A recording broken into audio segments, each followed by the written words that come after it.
नमस्कार दोस्तों, कहानियों की श्रृंखला में आज सुनेंगे मालती जोशी जी की कहानी गृह प्रवेश। लेकिन उससे पहले मेरा आपसे विनम्र अनुरोध है कि अगर मेरे द्वारा सुनाई हुई कहानियाँ आपको अच्छी लगती हैं तो मेरे चैनल को सब्सक्राइब ज़रूर करें, लाइक करें और अपने दोस्तों और परिचितों में शेयर भी करें। बेल आइकन दबाना बिल्कुल भी ना भूलें। आज सुनिए गृह प्रवेश। मनोज जैसे ही घर में दाखिल हुए, कनक ने टीवी बंद करते हुए कहा, बड़ी देर कर दी। सुबह बताया तो था पापा को चेकअप के लिए ले जाना था। बताया तो था, पर इतनी देर। किसी दिन मेरे साथ चलना तो पता चलेगा कि डॉक्टर्स के यहाँ कितनी भीड़ होती है। जितना अच्छा डॉक्टर उतनी ज़्यादा भीड़, नंबर लगाना पड़ता है। दफ्तर से लौटते हुए मैं नंबर लगाता गया था। उसी अंदाज से फिर मैं पापा को लेकर गया। नहीं तो वे क्या इतनी देर बैठ पाते हैं? पर हर बार आप ही क्यों? तो और कौन जाएगा? माँ या पंकज? देवी जी, डॉक्टर के यहाँ साथ जाने का मतलब होता है मरीज की सही हालत जानना, प्रिस्क्रिप्शन समझना, परहेज के बारे में जानना, अगले प्रोजेक्ट की जानकारी लेना। इसके लिए एक जिम्मेदार आदमी की ज़रूरत होती है। जाने को तो पापा अकेले भी जा सकते हैं, पर फिर वह सारी बातें बताएंगे थोड़ी ही। आधी डॉक्टर से छिपा जाएंगे, आधी हमसे। कनक कुछ नहीं बोली, मुंह फुलाए बैठी रही।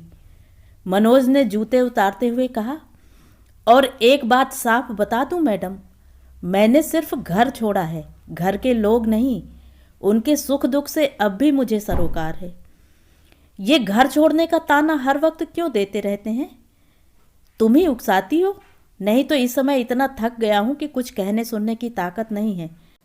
और अब अगर तुम्हारा क्रॉस एग्जामिनेशन खत्म हो गया हो तो खाना लगा लो। बहुत थक गया हूं, खाकर सो जाऊंगा। आप खाकर नहीं आए हैं? इतनी देर हो गई तो मैंने सोचा ज़रूर खाकर आता, पर पिछली बार तुमने जो हंगामा किया था उसके कारण ना माँ की कहने की हिम्मत हुई, न मेरी खाने की। कहते हुए वे फ्रेश होने चले गए। कनक खाना लगाने लगी, पर उसका मन गुस्से से भरा हुआ था। भला अलग रहने का फ़ायदा क्या हुआ? अब भी वहाँ की जिम्मेदारियाँ ढोए चले जा रहे हैं। आज माँ की आंखें टेस्ट करवानी है, कल उनका चश्मा बनवाना है, परसों पंकज का फॉर्म भरना है। पापा के चेकअप का नाटक तो निरंतर चलता ही रहता है।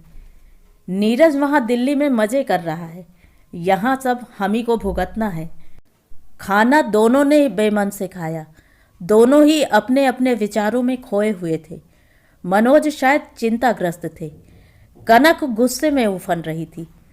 अगर मनोज खाना खाकर आए होते तो उसे गुस्सा करने का एक और मौका मिल जाता, पर पिछले एपिसोड की याद दिलाकर उन्होंने उसकी बोलती बंद कर दी थी। अपने मन का गुबार लेकर रात कनक बहुत अशांत थी। देर तक करवटें बदलती रही। बड़ी देर बाद उसने लक्ष्य किया कि मनोज भी सोए नहीं हैं। टकटकी लगाए छत को निहार रहे हैं। क्या बात है, अभी तक सोए नहीं? खाना खाते समय तो आपको इतनी नींद आ रही थी। मनोज ने उसकी ओर घूर कर देखा, फिर धीरे से बोले, थोड़ा टेंशन हो गया है। क्यों? पापा का ऑपरेशन ज़रूरी हो गया है। ऑपरेशन मतलब ओपन हार्ट सर्जरी? उसमें तो बहुत खर्च आता है ना। खर्च तो हर ऑपरेशन में आता है, टेंशन उसका नहीं है। प्रश्न यह है कि पापा उसके लिए तैयार होंगे कि नहीं। उन्हें राज़ी करना एक टेढ़ी खीर है। फिर यह कि राज़ी हो भी गए तो यह ऑपरेशन झेल पाएंगे कि नहीं। उनका बीपी, उनका डायबिटीज़ सबको कंट्रोल करना होगा, और उनका तो यह हाल है कि डॉक्टर के यहाँ जाने के नाम से ही बीपी बढ़ जाता है। वे अपनी चिंताएं बता रहे थे और कनक सोच रही थी कि खर्च का टेंशन तो नहीं है, मान लिया, पर वह आएगा कहाँ से? वह पूछना चाहती थी, पर डर के मारे चुप रही। फिर वही जुमला सुना देंगे, मैंने घर छोड़ा है, घर के लोग नहीं। उसके बाद वह विषय घर में तो नहीं उठा, पर मनोज अनमने बने रहे। पापा का ऑपरेशन उनके दिमाग पर हावी रहा। पति की चिंताओं को साझे में ढोने का कनक का मन होता था, पर हिम्मत नहीं पड़ती थी। अलग घर बसाकर उसने जैसे एक अक्षम्य अपराध कर डाला था। उस दिन से दोनों के बीच एक अदृश्य दूरी बन गई थी। घर में एक तनाव सा भरने लगा था। वहाँ उतने लोगों के बीच एक कमरा भर उनका अपना था, पर वहाँ ज़्यादा नज़दीकियाँ थीं। पति का प्रेम वहाँ जैसे उमड़ा पड़ता था। कनक के मम्मी डैडी हफ्ते 10 दिन में सुमेध को देखने आते रहते थे। बेटी का अलग घर हो जाने से उन्हें अब बड़ी सुविधा हो गई थी। नहीं तो नवासे को देखने के लिए जब तब समधियाने जाते बड़ा संकोच हो जाता था। इस बार आए तो उन्होंने भी लक्ष्य किया कि मनोज कुछ परेशान से हैं। दरअसल वे उनके पास मुश्किल से 10-1 मिनट बैठे होंगे और उठ खड़े हुए। कनक, तुम चाय की तैयारी करो, मैं डैडी के फेवरेट समोसे लेकर आता हूँ। अरे रहने दो बेटा, क्यों परेशान हो रहे हो? चाय भर काफ़ी है। परेशानी की कोई बात नहीं है डैडी, मुझे पापा की दवाइयाँ लेने जाना ही था। देर से जाऊँगा तो दुकान बंद हो जाएंगी। जल्दी आना, ऐसा नहीं कि मैं 8 बजे तक चाय लिए बैठी रहूं, कनक ने चिताया। बस अभी गया और अभी आया। उनके जाते ही डैडी बोले, क्या बात है बेटा, मनोज कुछ अपसेट से लग रहे हैं। कनक तो भरी बैठी थी, एकदम ही फट पड़ी। बड़ा अच्छा घर देखा है आपने मेरे लिए। लगता है इन जिम्मेदारियों से जिंदगी भर उबर नहीं पाऊंगी। इससे तो अच्छा था कोई इकलौता लड़का देखते। इकलौते लड़के की जिम्मेदारियां ज़्यादा होती हैं बेटे, वहाँ तो कोई शेयर करने वाला भी नहीं होता। तो यहाँ कौन शेयर कर रहा है? इकलौता एक देखा तो था, मम्मी बोली। वे लोग तैयार भी थे, पर आप दोनों ही मुकर गए थे। ठीक ही तो किया था, उतनी सैलरी में तुम्हारी बेटी का गुजारा हो पाता? डैडी, अब भी तो उतने में ही गुजारा कर रही हूँ। क्या मतलब? मम्मी डैडी एकदम चौकन्ने हो गए। हर महीने कितना देना पड़ता है वहाँ? नहीं, ऐसा रेगुलर तो नहीं देना पड़ता, पर खर्चे लगे ही रहते हैं। दीदी की विदाई है, मम्मी जी का चश्मा है, घर की छत सुधरवानी है, अब ये पापा का ऑपरेशन है, और अगले महीने तो पापा रिटायर भी हो रहे हैं। डैडी थोड़ा सोच में पड़ गए। चाय नाश्ते के दौरान उन्होंने सहज भाव से कहा, फिर ऑपरेशन की कौन सी डेट फिक्स हुई है? अक्टूबर के फर्स्ट वीक में ही हो पाएगा। 30 को पापा रिटायर हो रहे हैं। उनकी इच्छा उस दिन दफ्तर जाने की है, इसलिए उसके बाद का ही सोचा है। तब तो तुम पर बहुत लोड आएगा। सो तो आएगा ही, घर का बड़ा लड़का हूँ मैं। फिर नीरज बाहर है तो सारी जिम्मेदारी मेरी ही बनती है, और आप लोगों के आशीर्वाद से मेरी कमाई भी इस लायक है कि इस बोझ को उठा सकता हूँ। नीरज की नौकरी अभी नई है, इसके बावजूद पंकज की पढ़ाई का पूरा खर्च वह उठा रहा है। मैंने और पापा ने कितनी बार समझाया कि तुम बाहर रहते हो, तुम्हारे अपने बहुत खर्चे हैं, इधर की फिक्र छोड़ दो, पर वह मानता ही नहीं है। ठीक है बेटा, चलते समय डैडी ने कहा, हमारे लायक कोई बात हो तो बताना। तुम दोनों बहुत टेंस लग रहे थे, इसलिए चिंता हो गई थी। मेरी चिंता ना करें, आई एम ऑल राइट। और अपनी बेटी को तो आप जानते हैं, उसे बिना बात टेंशन लेने की आदत हो गई है। बताइए, हारी बीमारी किसके यहाँ नहीं होती? पापा का ऑपरेशन है भी तो परेशानी क्या है? उनके 2-2 कमाऊ बेटे हैं, वे खुद भी समर्थ हैं, सब हो जाएगा। 15 सितंबर को पापा 60 साल के हो रहे थे। 30 सितंबर को उनका रिटायरमेंट था, इसीलिए षष्ठी पूर्ति धूमधाम से मनाने का बच्चों का मन था। इच्छा थी कि इसी बहाने सहकर्मियों को आमंत्रित किया जाए। रिश्तेदार और इष्ट मित्र तो खैर आएंगे ही। राखी पर नीरज आया था तो सबने बैठकर पूरा प्लान बना लिया था। योजना तो यही थी कि यह कार्यक्रम पापा के लिए एक सरप्राइज गिफ्ट हो, इसलिए यह तय हुआ कि उन्हें भनक भी नहीं लगने देंगे। पर निमंत्रितों का चुनाव तो उन्हें ही करना था, पूरा ऑफिस तो न्योता नहीं जा सकता था। जैसे ही पापा ने यह योजना सुनी, बिदक गए। बोले, एक फेयरवेल तो ऑफिस दे ही रहा है, तुम एक और विदाई समारोह क्यों कर रहे हो? थोड़े दिनों की तो बात है, सब के सब बिना बुलाए आ जाएंगे, इत्मीनान रखो। इन दिनों पापा बहुत टची हो गए थे। रिटायरमेंट का डिप्रेशन तो हर आदमी को आता है। फिर ऑपरेशन की वजह से थोड़ा टेंस भी हो गए थे, जरा से में नाराज हो जाते थे। इसीलिए माँ ने कहा, जो कुछ भी करना है उनकी मर्जी से करो, चिढ़ जाएंगे तो सारे कार्यक्रम की 12 बजा देंगे। फिर यह तय हुआ कि सिर्फ नज़दीकी रिश्तेदार और अड़ोसी पड़ोसी ही बुलाए जाएंगे। बाहर से केवल दीदी आ रही थी, और वह भी अकेले। मनोज का बहुत मन था कि कनक दिन में माँ के पास चली जाया करे, झूठ मूठ ही सही, काम का पूछ लिया करे। पर उन्होंने अपनी ओर से कुछ नहीं कहा। कनक ने भी कोई पहल नहीं की। वह अपनी ही चिंता में डूबी हुई थी। उसे यह सारा आयोजन व्यर्थ लग रहा था। लोग क्या 60 के होते नहीं हैं? उसके लिए इतनी बड़ी पार्टी करने की क्या ज़रूरत है, खासकर जब कि ऑपरेशन का इतना बड़ा खर्च सामने है।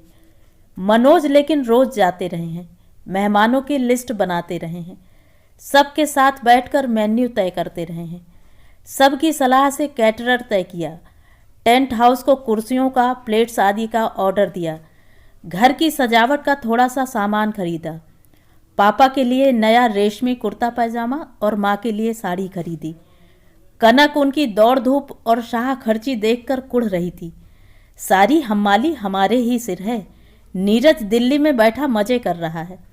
नवाब साहब ऐन वक्त पर पधारेंगे जब सारा काम हो चुका होगा। हैरत तो तब हुई जब कार्यक्रम वाले दिन भी नीरज नहीं पहुंचा। शताब्दी तक सबको आशा थी, पर जब उसका भी समय निकल गया तो घोर निराशा छा गई। मनोज और पंकज दोनों फोन लगाने का प्रयास कर रहे थे, पर लग ही नहीं रहा था।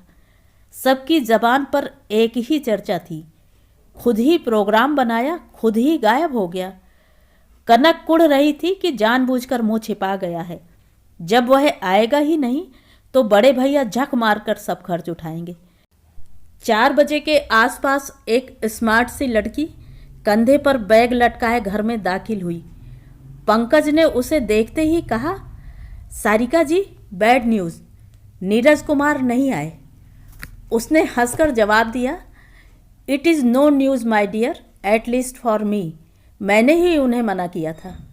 सुन लो माँ, दीदी फुसफुसा कर बोली, ये तो पहले से ही सवा सेर निकली। घर में आई भी नहीं, अभी से हुक्म चलाने लगी। लगता है तुम्हारे भाग्य में ऐसी ही बहुएं लिखी हैं। दीदी की बात को अनसुनी करते हुए माँ ने सारिका से पूछा, लेकिन तुमने उसे मना क्यों कर दिया? माँ, उनका बॉस छुट्टी के लिए बहुत किलकिल कर रहा था। बोले कि अभी आऊँगा तो शायद ऑपरेशन के समय नहीं आ पाऊँगा। तो मैंने कहा अभी आने की कोई ज़रूरत नहीं है, यहाँ बहुत लोग हैं, पर ऑपरेशन के समय ज़रूर आना। भाई साहब अकेले क्या कर लेंगे? मिस्टर पंकज कुमार का तो जैसे कोई वजूद ही नहीं है। है क्यों नहीं भाई, चाय वाय पहुँचाने तो तुम्हें ही जाना पड़ेगा, पर जिम्मेदारी वाले काम तो बच्चों को नहीं दिए जा सकते ना। पंकज फिर कुछ कहने को था कि पापा बोल उठे, बेटी तुमने उसे नाहक मना किया, ऑपरेशन तो अब कैंसिल हो गया है। क्या मतलब? केवल सारिका ही नहीं, मनोज भी चौंक पड़े। अभी तो वे इस नई बहू को आत्मसात करने की कोशिश कर रहे थे। उन्हें बहुत बुरा लग रहा था कि जिसे पूरा घर जानता था, यहाँ तक कि दीदी भी, उसके बारे में आज तक उन्हें कुछ भी मालूम नहीं था। वह जिस तरह अनौपचारिक ढंग से दाखिल हुई थी, जिस तरह बात कर रही थी, उससे साफ जाहिर था कि घर में घुल मिल गई है। वह केवल उनके लिए ही अपरिचित है। वे अपने आप को बहुत अपमानित अनुभव कर रहे थे कि पापा ने ये बॉम्ब शेल डाल दिया। ऑपरेशन की सारी दौड़ धूप वे कर रहे हैं और उसके कैंसिल होने का उन्हें पता ही नहीं है। क्या अब वे इतने पराये हो गए हैं कि इतनी महत्वपूर्ण घटनाओं की जानकारी भी उन्हें संयोगवश ही मिला करेगी? उन्होंने थोड़े सख्त लहजे में पूछा, पापा ये आपके दिमाग का फितूर है या सचमुच डॉक्टर सिन्हा ने ऐसा कहा है? आप डॉक्टर के पास कब गए थे? किसके साथ गए थे? उधर सारिका रुआंसे स्वर में कह रही थी, ये बात मुझे किसी ने बताई क्यों नहीं? कम से कम दिल्ली खबर तो कर दी होती। एक दिन के लिए ही सही, नीरज आ तो जाते। मनोज, माँ ने आदेशपूर्ण स्वर में कहा, ऑपरेशन की चर्चा आज जरूरी तो नहीं है ना, तो अब यह विषय बंद करो, घर में बहुत काम है। सब लोग चुप तो हो गए थे, पर कमरे में एक तनाव सा भर गया था।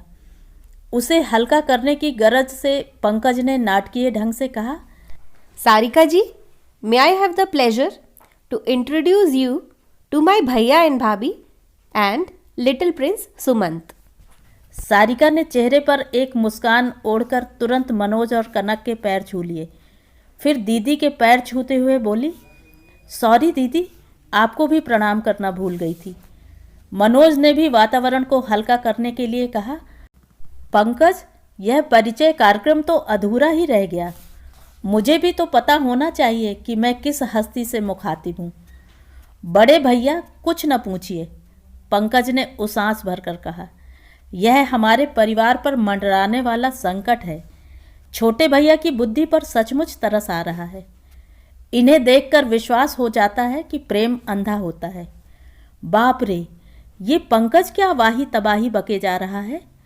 मनोज को डर लगा कि ये लड़की अब फट पड़ेगी, पर उसने सुमंत को पुचकारते हुए बड़ी शांति से कहा, बेटे, अपने चाचू से कहो कि अपने लिए मिस वर्ल्ड ले आएं। हमें कोई ऐतराज़ नहीं। अच्छा है, माँ की दोनों बहुएं राजरानी सी लगेंगी, पर घर में काम वाली भी तो कोई होनी चाहिए ना। मेरी तो काम वाली भी ऐसी सिलबिल्ली सी नहीं रहती, माँ ने डपट कर कहा। तुम्हारे पास इससे खराब कपड़े नहीं थे? मनोज विस्मित होकर सुन रहे थे। इस तरह की बात माँ कनक से कहने का साहस कभी नहीं करती। घर में भूचाल ही आ जाता। पर इस लड़की ने बड़े ही शालीन अंदाज में कहा, इत्मीनान रखो माँ, खूब अच्छी साड़ी लाई हूँ, साथ में मैचिंग ज्वेलरी भी। यहाँ का काम खत्म हो जाए फिर पहन लूँगी। पर एक बात अभी से बता देती हूँ, मैं कुछ भी पहन लूँ पर आपकी बड़ी बहू से 19 ही लगूंगी। अब बातें खत्म, काम चालू, दीदी ने एनसीसी के अंदाज में आदेश दिया तो सारिका तुरंत कमर में दुपट्टा खोंसकर किचन में घुस गई। उसने टेंट हाउस की प्लेटों को धो पोंछ कर रख दिया, गिलास और चम्मच गिनकर एक कतार में सजा दिए, सौंफ सुपारी की ट्रे तैयार कर दी, एक्वागार्ड चलाकर 2-4 घड़े पानी भर लिया। हर काम के बाद माँ से पूछती, अब क्या करूँ? माँ बोली, तू तो कहानी का जिन्न हुई जा रही है। काम बताओ, नहीं तो खा जाऊँगा। बहुत हो गया, अब कुछ नहीं करना है। अब अपनी यह भूतनी सी शक्ल धो पोंछ कर इंसान हो जाओ। 6 बजे से लोग आने लगेंगे। वह तैयार होकर जब कमरे से बाहर निकली तो वाकई सुंदर लग रही थी। मानना पड़ा कि नीरज की पसंद ऐसी बुरी भी नहीं है। घर लौटते ही कनक की पहली प्रतिक्रिया थी, आपको नहीं लगता कि नीरज भैया की फियांसी कुछ ज़्यादा ही इतरा रही थी? अपनी अपनी स्टाइल है। वाह, बड़ी अच्छी स्टाइल है। और पंकज से कैसा फ्लर्ट कर रही थी, देखा? यह फ्लर्ट शब्द मनोज को अच्छा नहीं लगा, पर उन्होंने कुछ नहीं कहा। खुद उन्होंने देवर भाभी की इस निश्चल नोकझोंक का भरपूर आनंद उठाया था। समझ गए थे कि पंकज इस तरह के मधुर स्नेहालाप के लिए तरस गया था। कनक से तो इस तरह का रिश्ता कभी बन ही नहीं पाया था। कनक ने कभी मौका नहीं दिया। सुमंत के जन्म के पहले तो वह कमरे से बाहर निकलती ही नहीं थी। बच्चे ने उसे मजबूरन सोशल बना दिया था। अपने चाचू के साथ सुमंत की खूब पटती थी। सुमंत के लालच में पंकज यदा कदा इस घर में चला आता था, पर माँ तरस कर रह जाती हैं। मनोज का अलग घर बसाना सुमंत की वजह से ज़्यादा आखर गया था। मनोज तो अक्सर ही चक्कर लगा लेते थे, पर सुमंत का आना तो माँ के साथ ही हो पाता था, और कनक केवल विशेष अवसरों पर ही सास के घर जाती थी।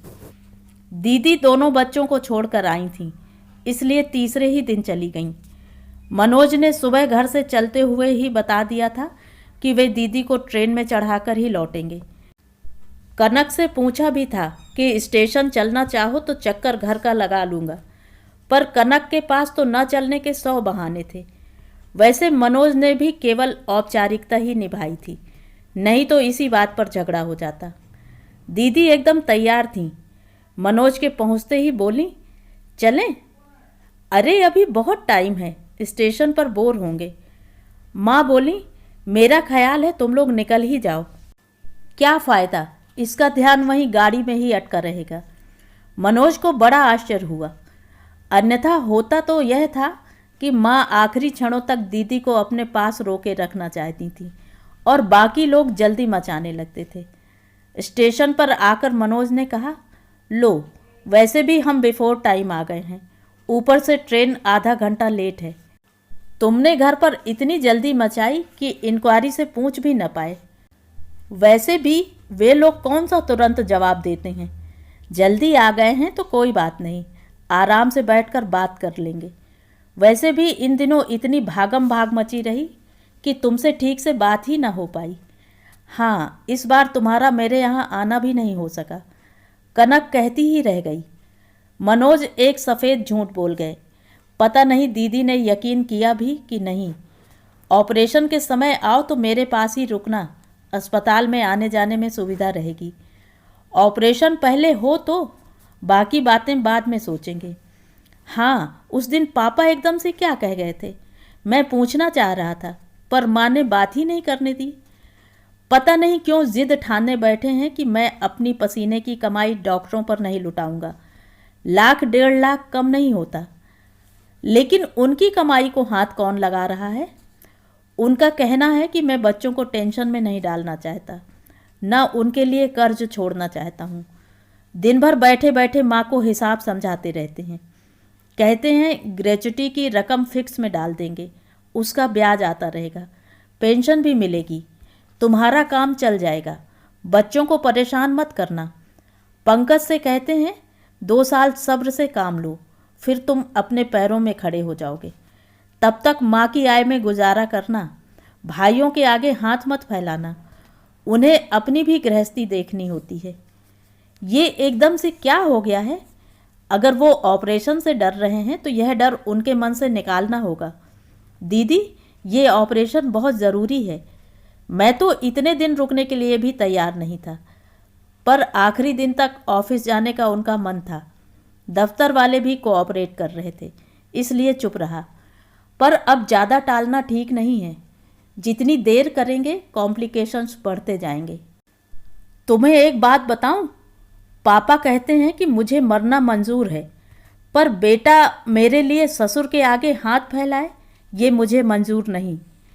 क्या बात करती हो दीदी, मैं ससुर के आगे हाथ फैलाऊंगा? Can you believe it? पापा ने ऐसा सोच कैसे लिया? तुम्हें शायद माँ ने बताया नहीं होगा। 5-6 दिन पहले तुम्हारे सास ससुर मिलने आए थे। बातों ही बातों में बोले, मनोज आजकल बहुत टेंशन में है। स्वाभाविक है, ये ऑपरेशन बहुत खर्चीला होता है, पर मैंने उसे कह दिया है कि चिंता की कोई बात नहीं है। कोई भी ज़रूरत हो तो हमसे कहो, हम किस लिए हैं। कसम ले लो दीदी, जो मैंने एक बार भी उनसे इस तरह की कोई बात की हो। बल्कि मैं तो यही कहता रहा हूँ कि सब व्यवस्था हो चुकी है। शायद कनक ने कुछ कहा हो, उसे ज़रूर टेंशन होगा और ऐसे में लड़की अपने माँ बाप से ही बात करेगी। हो सकता है तुम्हारे ससुर ने औपचारिकता वश ही यह बात कही हो, पर पापा उसी दिन से सनक गए हैं। क्रोध से मनोज का संपूर्ण शरीर जैसे जलने लगा। मन हुआ कि अभी घर जाए और कनक से जवाब तलब करे, पर ट्रेन आने तक तो रुकना ही था। वह आधा घंटा उनके लिए पहाड़ हो गया। दीदी कुछ कुछ पूछती रहीं और वे बेमन से जवाब देते रहे। इस अंतराल में उनका गुस्सा जरा भी कम नहीं हुआ था। शर्म अलग आ रही थी कि पापा के नज़रों में क्या इमेज बनी होगी। घर पहुंचे तो एक और आश्चर्य उनकी प्रतीक्षा कर रहा था। दरवाज़ा पंकज ने खोला था और पीछे सोफे पर सुमंत सारिका की गोद में चढ़ा हुआ धमा चौकड़ी कर रहा था। What A pleasant surprise. सपाट स्वर में ही सही उन्होंने औपचारिकता निभाई। सरप्राइज तो खैर होगा भाई साहब, पर आपके चेहरे से ऐसा नहीं लगता कि प्लेजेंट भी होगा। मनोज थोड़ा झेंपे और सूखी हंसी हंसकर बोले, दरअसल इस नालायक को यहाँ देखकर मूड खराब हो गया। दीदी को छोड़ने स्टेशन नहीं आ सकते थे। उन्होंने पंकज को डांटा। दीदी ने मना कर दिया था, पंकज ने शांत स्वर में जवाब दिया। मनोज समझ गए कि सब कुछ एक योजना के अंतर्गत ही हुआ है, इसीलिए दीदी को स्टेशन जल्दी भेज दिया गया ताकि इत्मीनान से अकेले में बात हो सके। माँ अपने आप कुछ कहेंगी नहीं, इसीलिए दीदी ने यह भार लिया। इसीलिए पंकज को रोका गया। उनकी चुप्पी का सारिका ने कुछ और ही अर्थ लगाया। बोली, दरअसल भाई साहब, आपकी कसूरवार मैं हूँ। उस दिन इन छोटे मियाँ के लिए कुछ ला नहीं पाई थी, इसलिए मैंने पंकज से साथ चलने की रिक्वेस्ट की थी। और बड़े भैया, आपका कसूरवार मैं भी हूँ कि मैंने इन्हें आपका घर दिखा दिया। अब ये जब तक आपको बोर करने चली आए तो मुझे गाली मत दीजिएगा। पंकज के इस नाटकीय वक्तव्य पर उन्हें हंसी आ ही गई। वातावरण थोड़ा हल्का हो गया। सारिका ने पंकज को डपटते हुए कहा, अंदर जाकर भाभी का हाथ नहीं बटा सकते? यहाँ बैठकर बातें बना रहे हो। वैसे कायदे से यह काम आपको करना चाहिए। खैर, पंकज ने कहा और हंसता हुआ भीतर चला गया। नन्हे नन्हे डग भरता हुआ सुमंत भी उसके पीछे हो लिया। उसके जाते ही सारिका ने पर्स से एक लंबा सा लिफाफा निकाला और मनोज के सामने रख दिया और फुसफुसा कर कहा, उन लोगों के आने से पहले इसे जेब में रख लीजिए प्लीज़। ये क्या है? मेरी छोटी सी सेविंग है, just a drop in the ocean. Rameswaram का पुल बांधते समय गिलहरी का जो योगदान था, बस उतना ही। पर ये सब किस लिए? मैं नहीं चाहती कि पैसों के लिए पापा का ऑपरेशन रुका रहे। मनोज के चेहरे की नसें एकदम तन गईं। उन्होंने अत्यंत सख्त लहजे में कहा, पहले इसे उठाकर पर्स में रखो, बाद में कोई बात होगी। वह स्वर ऐसा था कि सारिका उसकी अवज्ञा न कर सकी। चुपचाप लिफाफा पर्स में डाल लिया। अब बताओ कि तुमसे ये किसने कह दिया कि पापा का ऑपरेशन पैसों की वजह से रुका हुआ है? उस दिन पापा ने एकदम से वो अनाउंसमेंट की तो मैं घबरा ही गई थी। पंकज से बात की तो पंकज ने क्या बताया होगा, इसकी मनोज भली भांति कल्पना कर सकते थे। इसलिए उन्हें बीच में ही रोकते हुए मनोज ने कहा, मान लो हम आर्थिक तंगी से गुजर भी रहे हैं, पर तुमने ये कैसे सोच लिया कि हम तुम्हारा ये हम्बल शेयर स्वीकार कर ही लेंगे? क्या मेरा कोई अधिकार नहीं है? नो, शादी से पहले तो बिल्कुल भी नहीं, उन्होंने निर्णायक स्वर में कहा। उसी समय नाश्ते की प्लेटों के साथ कनक ने कमरे में प्रवेश किया। पीछे चाय की ट्रे के साथ पंकज भी था। सारिका एकदम सकपका गई। उसकी अनाधिकार चेष्टा की दुर्गति होते हुए इन लोगों ने जरूर देख ली होगी। अपमान से उसका मुंह लाल हो गया। मनोज ने लेकिन अत्यंत सहज स्वाभाविक स्वर में कनक से कहा, श्री नीरज कुमार ने हमें हवा ही नहीं लगने दी, नहीं तो हम तो इन्हीं गर्मियों में इन लोगों की शादी करवा देते। कनक सिर्फ मुस्कुरा कर रह गई, पर सारिका ने अत्यंत म्लान स्वर में कहा, फिलहाल 2 साल तक तो शादी का सवाल ही नहीं उठता। क्यों? नीरज बता रहे थे कि जब तक आप पढ़ते रहे दीदी ने शादी नहीं की। जब तक नीरज को जॉब नहीं मिल गया आपने शादी नहीं की। अब नीरज की बारी है। जब तक पंकज, देखो इस ढपोर शंख के लिए रुकी रहोगी तो बूढ़ी हो जाओगी। मनोज की बात पर सबको हंसी आ गई। सारिका को भी मुस्कुराना पड़ा। मनोज ने बात आगे बढ़ाई, देखो समय समय की बात होती है। उस समय पढ़ने वाले 4 थे और कमाने वाले सिर्फ पापा, इसलिए ऐसी व्यवस्था करनी पड़ी। अब पढ़ने वाला 1 है और कमाने वाले 2, इसलिए no problem. Now cheer up young lady. Diwali बाद पहले मुहूर्त पर ही तुम्हारे हाथ पीले कर देंगे, पर पहले पापा का ऑपरेशन होगा। वह तो होगा ही। It is nothing to do with your wedding. Operation पापा और ऑपरेशन शादी, ये 2 अलग अलग मुद्दे हैं। इनकी घालमेल मत करो। पापा ने मजाक में कुछ कहा और तुम लोगों ने उसका इश्यू बना लिया। बहुत हाइपर हो तुम लोग, एकदम टेंशन में आ जाते हो। अब उम्र के साथ मैच्योरिटी आने दो। चाय पीकर वे लोग चले गए। कनक जैसे जाने की प्रतीक्षा ही कर रही थी। बोली, आपको नहीं लगता ये थोड़ा ज़्यादा हो रहा है? यह लड़की कितना ओवर एक्ट कर रही है। अभी घर में आई भी नहीं और उसका इन्वॉल्वमेंट तो देखो, जैसे घर की हर बात से उसे सरोकार है। ये तुमसे किसने कह दिया कि वह अभी घर में आई नहीं है? वह कब से घर में दाखिल हो चुकी है, बल्कि यहाँ रच बस गई है। इसलिए उसे घर की हर बात से सरोकार है। यहाँ की हर बात उसे परेशान करती है। हर खुशी उसे प्रसन्न करती है। उसके आगमन की सूचना सबसे पहले तुम्हें होनी चाहिए थी, क्योंकि ऐसे मामलों में भाभियां ही पहली राजदार होती हैं। पर दुर्भाग्य से तुम खुद अभी इस घर में प्रवेश नहीं कर पाई हो। गृह प्रवेश के समय तुम्हारा केवल शरीर ही भीतर आया था, मन तो बाहर ही छूट गया था, और अब भी शायद वह बाहर ही है। पता नहीं किस मुहूर्त की प्रतीक्षा कर रहा है। एक अरसे से मन में घुमड़ने वाली बातों को एक बारगी कह डालने के बाद मनोज का मन एकदम हल्का हो गया था। पर अपने भीतर के सच को इस तरह अनावृत सामने पाकर कनक एकदम सहम गई थी, दहल गई थी। तो ये थी कहानी। कहानी आपको कैसी लगी कमेंट करके ज़रूर बताएं।